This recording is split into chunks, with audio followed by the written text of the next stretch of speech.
క్యారెక్టర్స్తో black busters అందుకున్నటువంటి మా శివాజీ గారు, thank you so much for gracing are event అండి. Yes,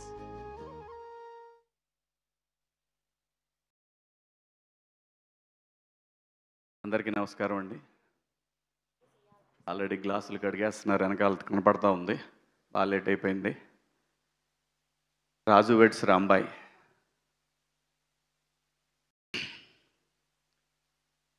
డెఫినెట్గా ఈ సినిమా ప్రతి ఒక్కళ్ళని ఆలోచింపజేస్తని బలంగా నమ్ముతున్నానండి. రియల్ కథలు రియలిస్టిక్గా తీసి డెఫినెట్గా ఒక ఛాలెంజింగ్ అండి. ఈటీవీ చేస్తున్నది ఒక ఛాలెంజింగ్ ఈ కథ. ఇవాళ జనరేషన్లో పల్లెటూర్లలో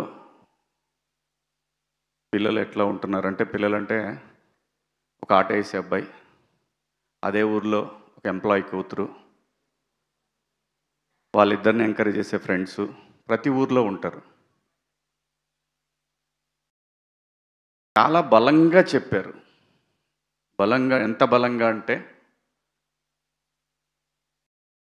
కొంతమందికి డౌట్లు ఉన్నాయి, ఎట్లుంటుంది అని.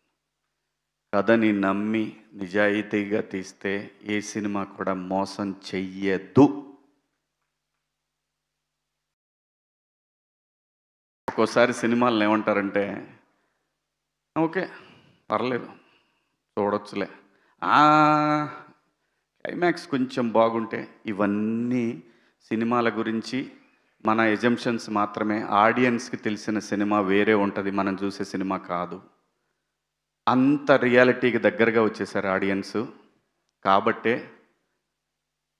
ఇలాంటి కథలు మలయాళంలో చేస్తే 365 రోజులు ఆడతాయి. ఇప్పుడిప్పుడే తెలుగులో కూడా ఆడటం మొదలుపెట్టినని బలంగా నమ్ముతున్నాను నేను.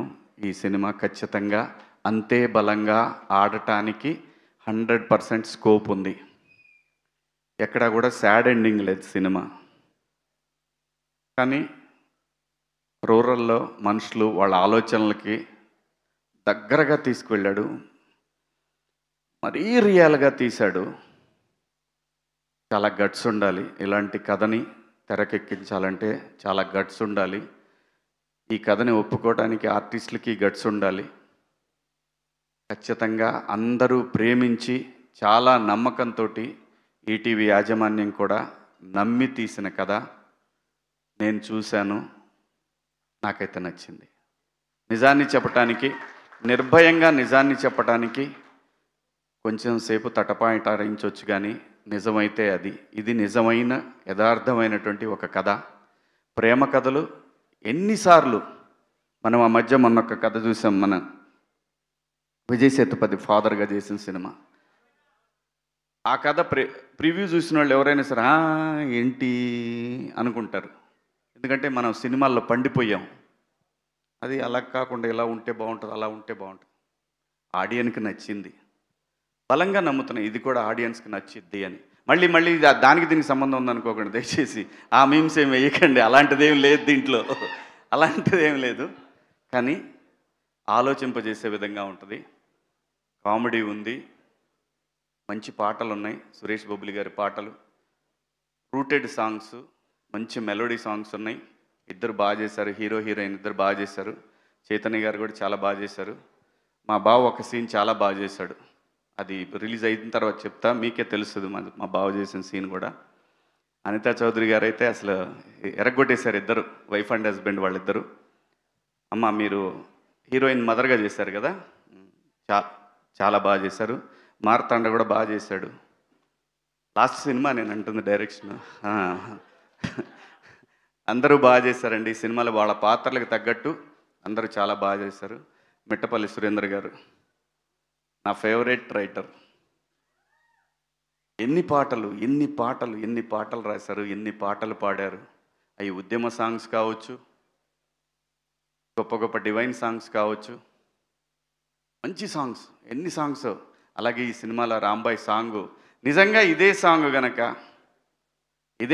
గనక ఇంకా పెద్ద హీరోకైతే ఎక్కడ పోయేదో మిలియన్స్. ఇప్పుడు కూడా దానికేం తీసిపోయే విధంగా కాదు, ఈటీవీకి బ్రాండ్ ఉంది కాబట్టి ఆ బ్రాండ్కి తగ్గట్టు ఖచ్చితంగా ఈ సాంగ్ చాలా రీచ్ అయింది. మనం కోర్టులో సాంగ్ చూసాం కదా, దానిలాగానే ఈ సాంగ్ కూడా బాగా వెళ్తూ ఉంది. డెఫినెట్గా ఎల్లుండి ఖచ్చితంగా చాలా పెద్ద సినిమా అయిద్దని బలంగా నమ్ముతున్నాను. తప్పకుండా చూడండి. మంచి లవ్ స్టోరీ ఇది. ఇలాంటి సినిమాలు, నిజమైన మట్టి కథలు ముందు ముందు మనందరం చూడాలి అని అనుకుంటే మాత్రం ఇలాంటి సినిమాలను ఎంకరేజ్ చేయండి. నిజమైన ప్రేమను బతికించండి. అలాగే ఈటీవీ సాయి గారు కానివ్వండి, నితిన్ గారు కానివ్వండి.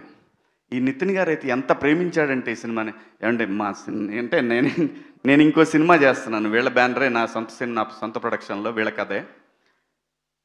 ఏమంటే ఒకసారి రికార్డింగ్స్ సార్, మనది మిక్సింగ్ జరుగుతుంది సార్, రాజు వెట్స్ రాంబాయ్. ఇదేంటండి, అది కూడా మీ సినిమానే కదా. అవును సార్, వస్తాను. ఇది అయిపోయిన తర్వాత అంత ప్రేమించారు, అంత నమ్మారు ఈ కథని వాళ్ళు. చాలా నితిన్ గారు, పర్టికులర్ నితిన్ గారు 2 years నుంచి నాకు చెప్తానే ఉన్నారు, చాలా బాగుంటుందండి, చాలా బాగుంటుందండి ఆ కథని. సో రేపు 21 అందరూ దయచేసి థియేటర్లో కలుద్దాం. దాని తర్వాత వీళ్ళు పిలవకపోతే మన ఇద్దరం సపరేట్గా చేసుకుందాం. ఓకే, థ్యాంక్ యూ అందరికీ. Good night. Thank you. నమస్తే అండి.